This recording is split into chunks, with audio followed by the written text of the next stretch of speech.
So ఇందాక మనము కొన్ని ఫార్ములాస్ని డిస్కస్ చేసినాం. ఇప్పుడు ఆ ఫార్ములాస్ని బేస్ చేసుకొని కొన్ని ప్రాబ్లమ్స్ చేద్దాం. సో మన ఫస్ట్ ప్రాబ్లం యొక్క క్వశ్చన్ డీటెయిల్గా చూద్దాం. Find the equation of plane if foot of perpendicular from origin to plane is 2, 3, -5. So first ఎప్పుడైనా క్వశ్చన్ ఇచ్చినప్పుడు రెండు ఇంపార్టెంట్ థింగ్స్ ఉంటాయి. అవి ఏంటంటే ఫస్ట్ క్వశ్చన్లు ఏం కనుక్కోమంటుండు, నెక్స్ట్ క్వశ్చన్లు ఏమి ఇచ్చిండు. ఓకేనా? సో ఫస్ట్ మనల్ని ఏం కనుక్కోమంటుండు, find the equation of plane. So plane equation కనుక్కోమంటుండు. నెక్స్ట్ మనకి ఇచ్చింది ఏంటంటే if foot of perpendicular from origin to plane is 2, 3, -5. So ఇక్కడ మనకు ఒక ఇంట్రెస్టింగ్ వర్డ్ తగిలింది. ఏందది? Foot of the perpendicular. చూడండి, ఈ foot of the perpendicular from origin to plane is 2, 3, -5. అసలు దీని అర్థం ఏందో నేను మీకు ఇప్పుడు క్లియర్గా ఎక్స్ప్లెయిన్ చేస్తా.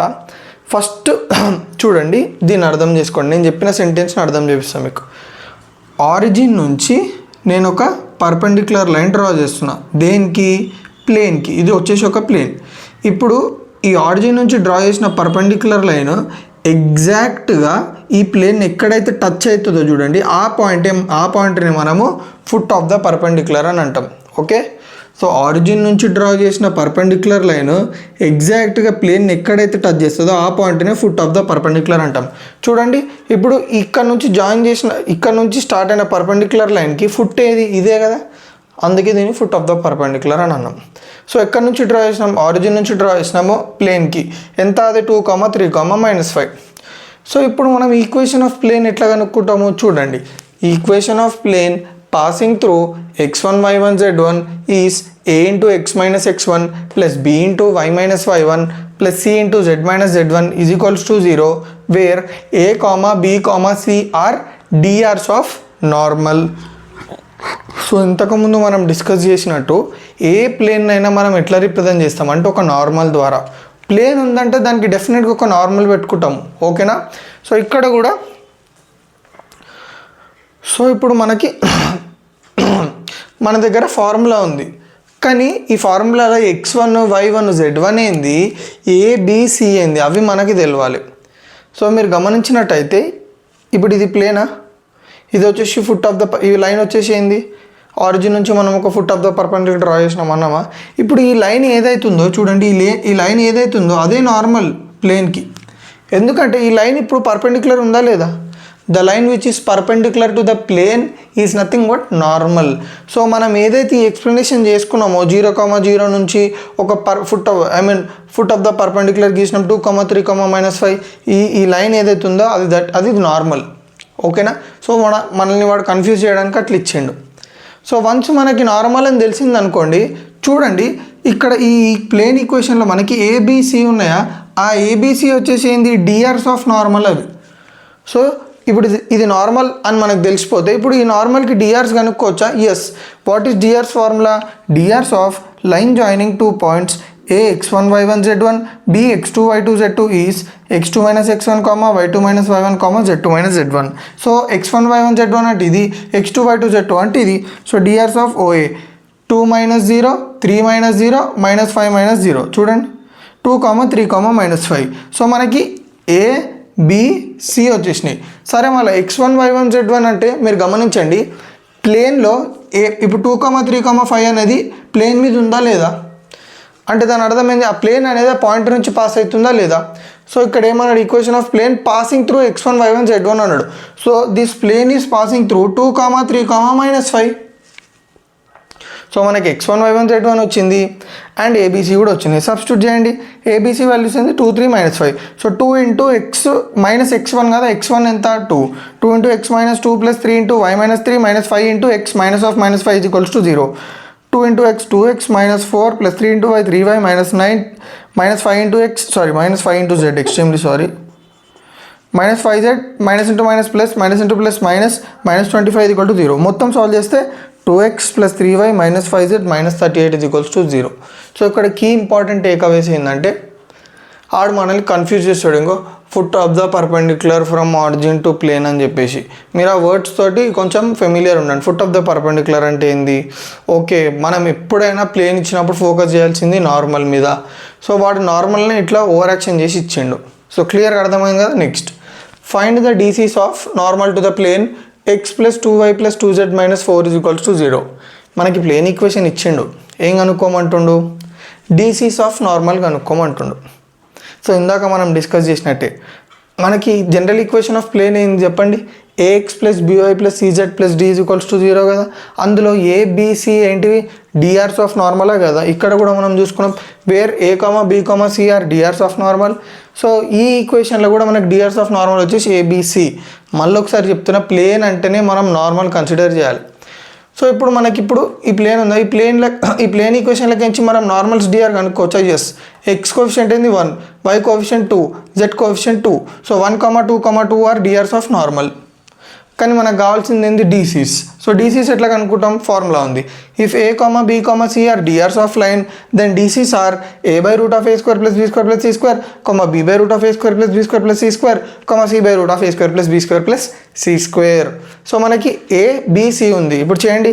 1/√1² + 2² + 2², 2/√1² + 2² + 2², 2/√1² + 2² + 2². సో 1/√9, 2/√9, 2/√9, 1/3, 2/3, 2/3. సో క్లియర్గా అర్థమైందా? ఈ some simple problem, simple formula. ఓకేనా? సో ఇందాక మనము ఒక 2 ప్రాబ్లమ్స్ని డిస్కస్ చేసినాం. సో ఇప్పుడు మనం ఇంకొక 2 ప్రాబ్లమ్స్ డిస్కస్ చేద్దాం. ఎందులోకి ఏంటంటే మనము ఫస్ట్ ఏవైతే ఫార్ములాస్ డిస్కస్ చేసినామో ఆ ఫార్ములాస్ నుంచే. ఓకేనా? సో థర్డ్ ప్రాబ్లం యొక్క క్వశ్చన్ని డీటెయిల్గా చూద్దాం. Reduce the equation x + 2y - 3z - 6 = 0 of plane to normal form. So మనల్ని ఏమంటున్నాడు? మనకు ఒక ప్లేన్ ఈక్వేషన్ ఇచ్చిండు. ఓకే, ఆ ప్లేన్ ఈక్వేషన్ని నార్మల్ ఫామ్లోకి రెడ్యూస్ చేయమంటున్నాడు, అంటే కన్వర్ట్ చేయమంటున్నాడు. సో ఇది వచ్చేసి ఏ ఫామ్ అంటే దీన్నే జనరల్ ఈక్వేషన్ ఆఫ్ ప్లేన్ అంటాం. ఓకేనా? So equation of plane ax + by + cz + d = 0 in normal form is a/√a² + b² + c² * x + b/√a² + b² + c² * y + c/√a² + b² + c² * z = d/√a² + b² + c². So ఈ general equation of ప్లేన్ని మనము normal ఫామ్లో రాసుకుంటే అది ఎట్లుంటుందంటే ఈ ఫామ్లో ఉంటుంది. So మనకి ఇచ్చింది జనరల్ ఈక్వేషన్ ఆఫ్ ప్లేనే కదా. సో ఇప్పుడు ఈ జనరల్ ఈక్వేషన్ని నార్మల్ ఫామ్లోకి రెడ్యూస్ చేసుకోవాలి. ఎట్లా? మనకు ఆల్రెడీ ఆ లైన్ ఈక్వేషన్ ఉంది సేమ్ దాని లెక్కనే. సో ఇక్కడ ఏబిసిలు అంటే they are coefficients of x, y, z అని అర్థం. సో 1/√a² + b² + c² అంటే ఇక్కడ రాసుకుందాం. ఏ వాల్యూ ఎంత? 1, బి వాల్యూ ఎంత? 2, సి వాల్యూ ఎంత? -3. So 1/√1² + 2² + -3² x plus 2/√ same thing into y minus 3/√ same thing into z is equal to 6/√ same thing. అంటే 1² + 2² + -3². So x/√1² అంటే 1, 2² అంటే 4, 3² అంటే 9. So x/√1 + 4 + 9 plus 2y same minus 3z same thing is equal to 6 same thing. Same thing అంటే ఏంటంటే ఇక్కడ ఏం రాసినానో అదే రాస్తాం, రిపీట్ చేయడం తప్ప ఇంకేం లేదు దానివల్ల ఉపయోగం. సో దీన్ని అంతా సాల్వ్ చేస్తే 14 వస్తుంది. So x/√14 + 2y/√14 minus 3z/√14 is equals to 6/√14. So క్లియర్గా అర్థమైందా? Very simple. General equation of plane ఉంటుంది, దాన్ని నార్మల్ ఫామ్లోకి రెడ్యూస్ చేసుకోవాలి, దానికి సంబంధించిన ఈక్వేషన్ ఇది. సింపుల్గా ఏమంటారు, సబ్స్టిట్యూట్ చేసి సాల్వ్ చేయడమే. Find the equation of plane through -1, 6, 2 and perpendicular to the join of 1, 2, 3 and -2, 3, 4. ఇది వెరీ వెరీ ఇంపార్టెంట్, చాలా జాగ్రత్తగా వినండి. సో మనకు క్వశ్చన్ ఇచ్చినప్పుడు ఏంటంటే ఫస్ట్ ఏం అడుగుతుండు, ఏం కనుక్కోమంటుండు, ఏమి ఇచ్చిండు. సో ఇక్కడ మనల్ని ఏం కనుక్కోమంటున్నాడు? ప్లేన్, ఈక్వేషన్ ఆఫ్ ప్లేన్ కనుక్కోమంటుండు. ఏమి ఇచ్చిండంటే చూడండి, find the equation of plane through -1, 6, 2 అంటే దాని అర్థం ఏంది? ఆ ప్లేన్ అనేది -1, 6, 2 నుండి పాస్ అవుతుంది. చూడండి ఆ ప్లేన్లో -1, 6, 2 ఉందా లేదా? అంటే పాస్ అవ్వడం అంటే దాంట్లో ఉన్నట్టే అర్థం ఆ plane. Done. And perpendicular to the join of 1, 2, 3 -2, 3, 4. So ఈ ప్లేన్ అనేది దేనికి పర్పెండిక్యులర్ ఉన్నది? ఈ 2 పాయింట్స్ని జాయిన్ చేసే లైన్కి పర్పెండిక్యులర్ ఉంది చూడండి. And perpendicular to the join of అంటే ఏంది? ఈ ప్లేన్ అనేది ఈ 2 పాయింట్స్ని జాయిన్ చేసే లైన్ ఏదైతుందో చూడండి, ఇదొక పాయింట్ దాన్ని జాయిన్ చేసే లైన్కి పర్పెండిక్యులర్ ఉంది. ఓకే, సో ఎట్లా చేస్తాము చూడండి. దీనికి కూడా మనం ఒక ఫార్ములా రాసుకున్నాం. Equation of plane passing through a x1 y1 z1 is a into x minus x1 plus b into y minus y1 plus c into z minus z1 is equals to 0. అర్థమైందా? ఒక plane అనేది ఒక point నుంచి pass అయితే ఆ plane ఒక equation వచ్చేసి ఇది. సరే, ఇప్పుడు ఆ ప్లేన్ ఎక్కడి నుంచి పాస్ అవుతుందంటే మనం ఇందాక అనుకున్నాం కదా -1, 6, 2 అని. సరే, బాగుంది. మనకి x1 y1 z1 తెలుసు, ఎందుకంటే అక్కడ నుంచి పాస్ అవుతుంది కాబట్టి. దెన్ వాట్ అబౌట్ ఏబిసి ఎట్లా అంటే చూడండి, మనము ఫస్ట్ నుంచి డిస్కస్ చేసుకుంటూ వస్తున్నాం. ప్లేన్ ఈక్వేషన్లో ఏబిసి ఇవి వచ్చేసి డిఆర్స్ ఆఫ్ నార్మల్. నార్మల్ అంటే ఏంది? Perpendicular to the plane. The line which is perpendicular to the plane is nothing but normal. So ఆ నార్మల్కి డిఆర్స్ వచ్చేసి ఏబిసి. సో ఇప్పుడు మీరు గమనించినట్టయితే ఈ స్టేట్మెంట్ చదువుతున్న జాగ్రత్తగా ఉండండి. Line joining 1, 2, 3 -2, 3, 4 is perpendicular to plane. So it represents normal. అంటే దాని అర్థమైంది, ఇప్పుడు ఈ 2 పాయింట్స్ని జాయిన్ చేసే లైన్ ఏదైతుందో ఈ ప్లేన్కి పర్పెండిక్యులర్ ఉందా లేదా? సో ఇందాక మనం డిస్కస్ చేసుకున్నట్టు నార్మల్ అంటే ఏంది? It is a line which is perpendicular to plane. So ఇప్పుడు నార్మల్ అంటే పర్పెండిక్యులరే, ప్లస్ ఈ లైన్ కూడా ఎట్లుంది మనకి? పర్పెండిక్యులరే. సో మనం ఏమనుకోవచ్చు అంటే ఆ నార్మల్ని ఈ లైన్ అనుకోవచ్చు, ఎందుకంటే జస్ట్ నార్మల్ అంటే ఒక పర్పెండిక్యులర్ లైన్ ప్లేన్కి. సో ఇప్పుడు ఇది కూడా పర్పెండిక్యులర్ ఉంది కాబట్టి దీన్ని నార్మల్ అనుకుంటున్నాం.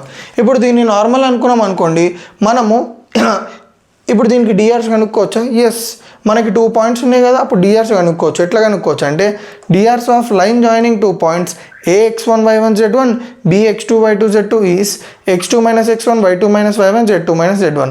So DRs of line joining చూడండి, ఈ పాయింట్ని జాయిన్ చేసే లైన్కి డిఆర్స్ కనుక్కుంటాం, అదే నార్మల్. 1, 2, 3 -2, 3, 4 మనకి ఏమొస్తుంది అంటే -3, 1, 1 సబ్స్టిట్యూట్ చేయండి ఫార్ములా. సో మనకి ఏమేమి వచ్చినాయి? ఇప్పుడు డిఆర్స్ వచ్చినాయా లేదా? డిఆర్స్ వచ్చినాయి అంటే ఏబిసి వాల్యూస్ ఉన్నాయి మన దగ్గర, x1 y1 z1 ఉంది. సింపుల్గా ఈక్వేషన్లో సబ్స్టిట్యూట్ చేయండి. చూడండి, ఏ అంటే -3 × x -of plus x - 1 plus b అంటే 1 × y - 6 ప్లస్ c అంటే 1 × z - 2 పాయింట్. ఇంకో ఈ పాయింట్ ఉందా? x1 y1 z1లో పెట్టుకోండి. సో సాల్వ్ చేస్తే మనకి -3x + y + z - 11 = 0. సో క్లియర్గా అర్థమైందా? సో ఇక్కడ క్యాచ్, ఒక్క నిమిషం. సో ఇక్కడ క్యాచ్ ఏంటంటే ఈ లైన్ మనం పర్పెండిక్యులర్ అనుకున్నాం కదా, అది పర్పెండిక్యులర్ ఉందంటే దాన్ని మనం నార్మల్ లెక్క తీసుకోవచ్చు అని అర్థం. సో క్లియర్గా అర్థమైందా? సో నా వీడియోస్ ఏమైనా మీకు కొంచెం యూజ్ అయితే తెలుసు కదా ఏం చేయాలో, రైట్?